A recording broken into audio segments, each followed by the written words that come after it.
Manlulupig hindi pa sisiil ang Pilipinas. Daraanin daw ng gobyerno sa diplomasya ang pagresolba sa nangyaring tensyon sa Ayungin.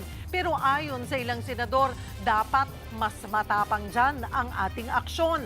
Nasa frontline ng balitang yan, si Maricel Halili. Ang bagong Pilipino ay handang ipaglaban ang karapatan, hindi tumatakbo sa laban. Pasisiil, hindi kailanman.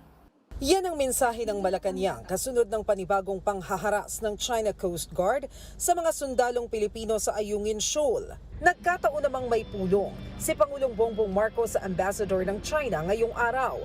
Hindi pa malinaw kung ano ang pag-uusapan ng dalawa at kung tatalakayin ba ang nangyaring hampasan sa Ayungin Shoal at ang paggamit ng nakabarong na unggoy sa AI-generated videos mula sa China state media.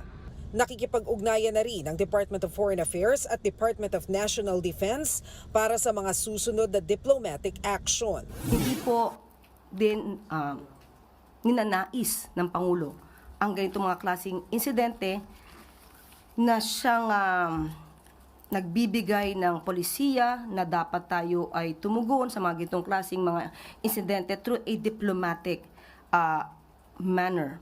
So, hindi po talaga katanggap-tanggap itong nangyayari sa pagitan po ng bansa po natin at ng China.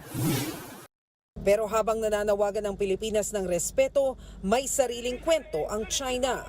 Sa video na sila mismo ang naglabas, ipinapakita na mga sundalong Pilipino ang pasimuno ng engkwentro.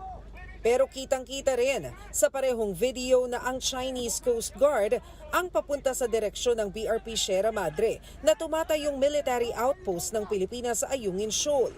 Giit ng Malacanang, buo ang suporta nito sa mga aksyon ng ating mga tauhan. At kung kailangan bang baguhin ang diskarte ng Pilipinas sa West Philippine Sea, pag-aaralan daw ito ng Pangulo. Hindi po nadadaan sa dahas ang anumang pakikipaglaban sa karapatan. Hindi pinag-uusapan dito ang laki ng iyong teritoryo, ang lakas ng iyong puwersa, kundi pakikipaglaban sa katotohanan at kung ano ang iyong karapatan. Hindi lang palasyo ang nanawagan ng aksyon. Ayon kay Senador Kiko Pangilinan, nasa bakuran na natin ang China. Sila pa ang may ganang manakit. Kaya dapat daw, maghain agad ang DFA ng matibay na diplomatic protest at ipaalam ang insidente sa ASEAN at sa mga kaalyadong bansa. Tanong naman ni Senador Robin Padilla, hanggang kailan tayo magtitiis? Paulit-ulit daw tayong nagpapakita ng pagtitimpi, pero paulit-ulit din tayong sinusuklian ng panggigipit at karahasan. Panawagan niya, mas matatag na hakbang at pananagutan para sa mga responsable. Mas matalim naman ang mensahe ni ML Party List Representative Laila De Lima. Sabi niya, ang kapal talaga ng mukha. Kahit baliktarin pa raw ng China ang kwento, hindi mabubura ang nangyari.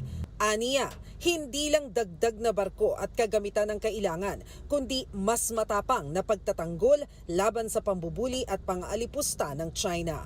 Nagbabalita mula sa Frontline, Maricel Halili, News 5. Mga kapatid, Cheryl Cosing po. Maging maalam at may pakialam sa mga napapanahong issue at headlines. Mag-follow at mag-subscribe na sa social media pages ng News 5.